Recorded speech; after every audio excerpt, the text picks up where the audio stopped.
ॐ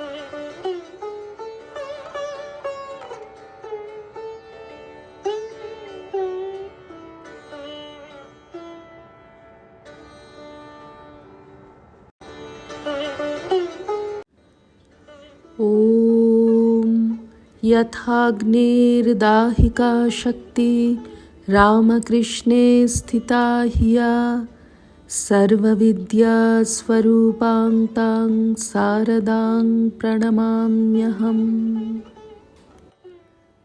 শ্রী শ্রী মায়ের কথা সরজুবালা, 29শে শ্রাবণ 1325।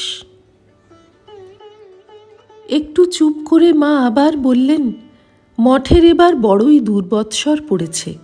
আমার বাবুরাম, দেবব্রত, শচীন সবাই চলে গেল। দেবব্রত মহারাজের শরীরত্যাগের কয়েকদিন পূর্বে শ্রী শ্রী মহারাজ উদ্বোধনের বাড়িতে ভূত দেখেছিলেন। সেই কথা মাকে জিজ্ঞাসা করতেই মা বললেন, আস্তে, ওরা ভয় পাবে। ঠাকুরও অমন কত দেখতেন গো। একবার বেনিপালের বাগানে রাখালকে সঙ্গে করে গেছেন। তিনি বাগানের দিকে বেড়াচ্ছেন।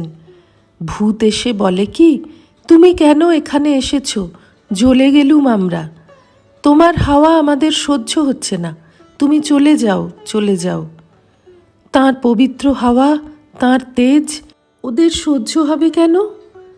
তিনি তো হেসে চলে এসে কারুকে কিছু না বলে খাওয়া দাওয়ার পরেই একখানা গাড়ি ডেকে দিতে বললেন।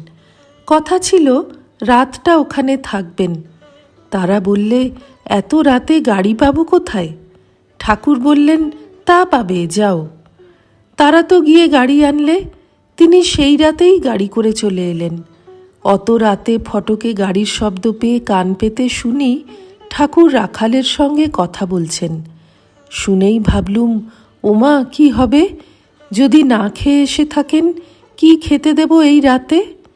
অন্যদিন কিছু না কিছু ঘরে রাখতুম, এই সুজি হোক, যাই হোক। কেননা কখন খেতে চেয়ে বসবেন ঠিক তো ছিল না। তা সেদিন আসবেন না জেনে কিছুই রাখিনি। মন্দিরের ফটক সব বন্ধ হয়ে গেছে। রাত তখন 1টা। তিনি হাততালি দিয়ে ঠাকুরদের সব নাম করতে লাগলেন। কি করে যেন দরজা খুলিয়ে নিলেন। আমি বলছি, ও যদুর মা, কি হবে? তিনি তো শুনে বুঝতে পেরে তাঁর ঘর থেকেই ডেকে বলছেন, তোমরা ভেবো না গো, আমরা খেয়ে এসেছি।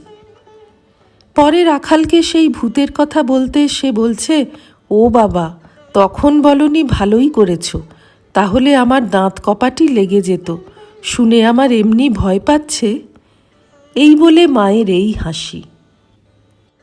আমি, মা, ভূতগুলো তো বড় বেকুব। ঠাকুরের কাছে কোথায় মুক্তি চাইবে তা নয়, চলে যেতে কেন বললে মা? মা বললেন, ওদের কি আর মুক্তির বাকি রইল? ঠাকুরের যখন দর্শন পেলে। নরেন একবার মাদ্রাজে ভূতের পিণ্ড দিয়ে মুক্ত করে দিয়েছিল। আমি মাকে একটি স্বপ্ন বৃত্তান্ত বললুম। মা, একদিন স্বপ্নে দেখি কি, যেন আমি স্বামীর সহিত কোথায় যাচ্ছি। যেতে যেতে দেখি পথের মাঝে কুল কিনারা দেখা যায় না, এমনি এক নদী। গাছতলা দিয়ে নদীর ধারে যাওয়ার সময় আমার হাতে সোনালি রঙের একটা লতা এমন জড়িয়ে গেল যে আর খুলতে পারছি না। সেটাকে ছাড়াবার চেষ্টা করতে করতে নদীর কাছে গিয়ে দেখি ওপার হতে একটি কালো ছেলে একখানা পাড়ের নৌকা নিয়ে এলো। সে বললে, হাতের লতাটা সব কেটে ফেলো, তবে পার করব। আমি সেটার প্রায় সবটা কেটে ফেলেছি, একটু কিন্তু আর কিছুতে পারছি না। ইতিমধ্যে আমার স্বামী যেন কোথায় চলে গেলেন, তাকে আর দেখতে পেলুম না। শেষে আমি বললুম, একটু আর কাটতে পারছি না, আমাকে কিন্তু পার করতেই হবে। এই বলে নৌকায় উঠে পড়লুম। উঠবা মাত্র নৌকা ছেড়ে দিলে, স্বপ্নও ভেঙে গেল। মা, ওইটি যে দেখলে, ওই ওর রূপ ধরে মহামায়া পার করে নিলেন। শ্রী রামকৃষ্ণার্পণমস্তু।